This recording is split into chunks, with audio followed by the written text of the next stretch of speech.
जय हिंद दोस्तों, इसका स्वागत है एक बार फिर से आप लोगों ने पर। आज की वीडियो बेहद महत्वपूर्ण रहने वाली सेंट्रल पोल्यूशन कंट्रोल बोर्ड के लिए। और इस वीडियो के जो पॉइंट्स हैं वो हैं cut off, exam pattern, exam का लेवल कैसा था और निगेटिव मार्किंग वगैरह कैसी रही और ज़्यादातर बच्चों का एग्जाम कैसा रहा, उसके ऊपर यह वीडियो बनाई जा रही है। और काफ़ी बच्चों को मुझे कमेंट्स आया था कि सर आप एग्जाम एनालिसिस कीजिए और एग्जाम का पैटर्न और कट ऑफ वगैरह कितनी बन सकती है। तो मैंने आंसर की को एनालाइज किया है और उसी तरह से ये वीडियो बनाया जा रहा है। तो वीडियो को लास्ट तक बने रहें और आपके मन में जो भी प्रश्न है कमेंट मेंशन करें। और नए हैं तो प्लीज़ वीडियो को लाइक और चैनल को सब्सक्राइब कर दें। तो आपके जो एग्ज़ाम्स हुए वो 17-18 जून को हुए हैं।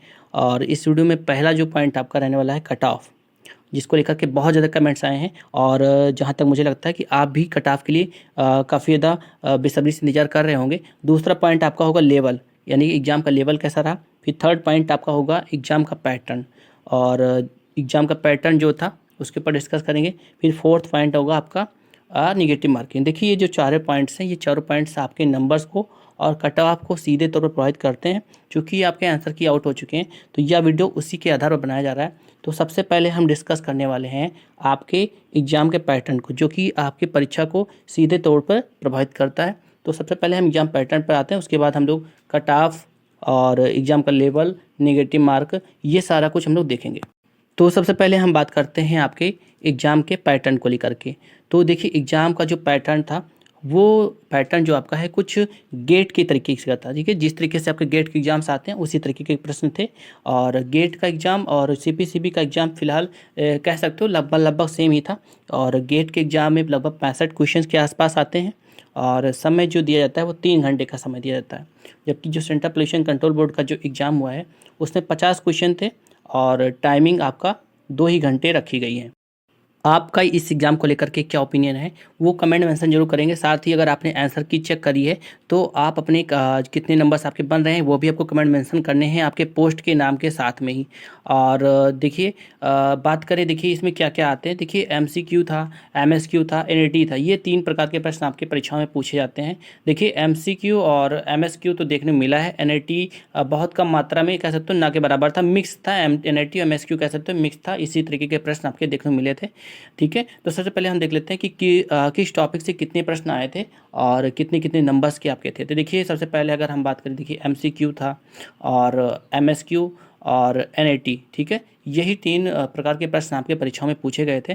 तो जो एमसीक्यू था, तो एमसीक्यू के जो 1 नंबर के जो प्रश्न थे, ठीक है, तो देखिए इसमें जो टोटल प्रश्न थे वो 50 प्रश्न थे, जिसमें से 1 नंबर के देखे जाए तो 30 प्रश्न आए थे और 2 नंबर के आपके 20 प्रश्न थे।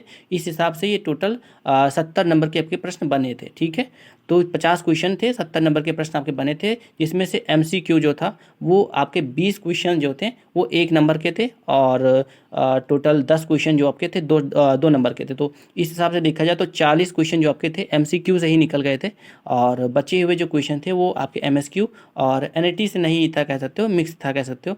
और एमएसक्यू की बात करें तो देखिए 10 क्वेश्चन जो थे आपके 1 नंबर के थे। ठीक है, और बाकी के जो 10 क्वेश्चन थे वो भी आपके 2 नंबर के थे। इस प्रकार से ये जो आपका नंबर बना है 30 नंबर का। ठीक है, यानी एमएसक्यू 30 नंबर का देखने को मिला है, जबकि एमसीक्यू 40 नंबर की। इस प्रकार से आपके 70 नंबर के आपके टोटल मार्क्स बना था। ठीक है, और आपके इसमें से कितने नंबर्स बन रहे हैं वो कमेंट में आपको मेंशन करने हैं। ठीक है, अब बात करते हैं मोस्ट ऑफ बच्चों के कितने नंबर्स बन रहे हैं, जो कि आप जिसको सुनने के लिए आप सभी भी बेसब्री से इंतजार कर रहे हैं। देखिए जो पेपर था आपका 2 लेवल में कह सकते हो। ठीक है, बहुत ज़्यादा हार्ड नहीं बोल सकते हो। ठीक है, तो जो 30 क्वेश्चन ये थे आपके वो कह सकते हो डायरेक्ट आए थे। डायरेक्ट यानी कह सकते हो ईजी प्रश्न थे।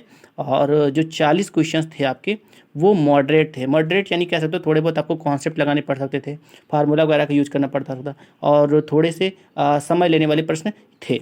और जहाँ तक मुझे लगता है ये जो 30 क्वेश्चन जो डायरेक्ट आए थे वो लगभग सभी बच्चों ने किया होगा। और मोस्ट ऑफ बच्चों के जो नंबर्स हैं वो आपके 40 नंबर के आसपास ही बन रहे हैं। और आपके कितने नंबर बन रहे हैं वो भी आपको मेंशन कर देना है कमेंट में। एक तरीके से महत्वपूर्ण बिंदु होता है और आंसर की हिसाब से आपको नंबर्स बताने। ठीक है, अब देखिए बात करते हैं कट ऑफ को लेकर के। देखिए जो आपके मोस्ट ऑफ बच्चे थे, मैंने पहले बताया था 40 नंबर के आसपास ही थे, 40 प्लस मोस्ट ऑफ बच्चों के। ठीक है, अब ज़्यादातर बच्चों के 40 क्वेश्चन क्यों थे, क्योंकि उसमें से 30 क्वेश्चन थे वो मॉडरेट ईजी लेवल के थे, बाकी के जो 40 क्वेश्चन थे मॉडरेट थे, यानी थोड़े से सोचना पड़ सकता था और क्वेश्चन पे थोड़ा समय लगता था।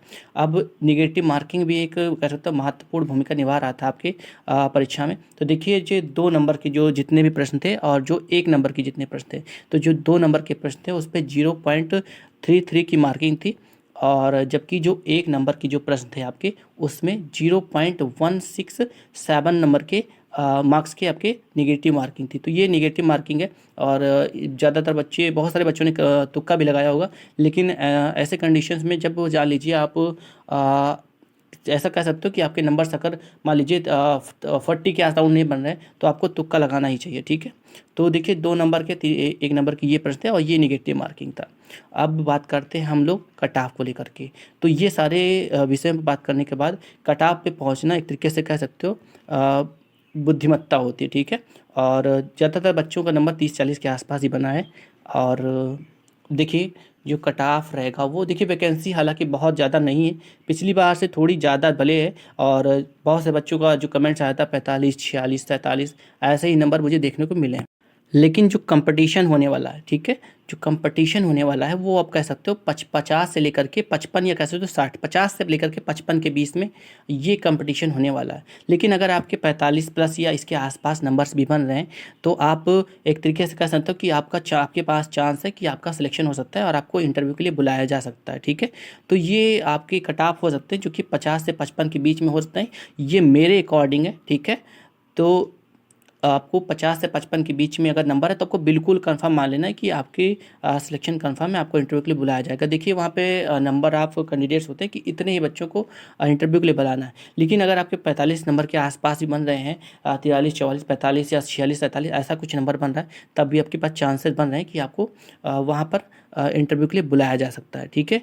तो ये कुछ आपका डिस्कशन था जो कि मैंने आंसर की के आधार पर किया है, और आशा करता हूँ कि आप सभी को डिटेल में समझ में आया होगा मैं क्या कुछ कहना चाहता था आप सभी से, ठीक है। अब देखिए मैं क्लासेस स्टार्ट कर रहा हूँ, बहुत जल्द आपके लिए सीपीसीबी में और भी वैकेंसी निकलने वाली हैं विभिन्न विभिन्न पदों पर, ऐसी मुझे जानकारियाँ मिल रही हैं। लेकिन कोई भी पोस्ट अभी भी क्लियर नहीं है कि किस किस पोस्ट पे वैकेंसी निकलेगी, हालांकि वैकेंसी ज़रूर निकलने वाली है।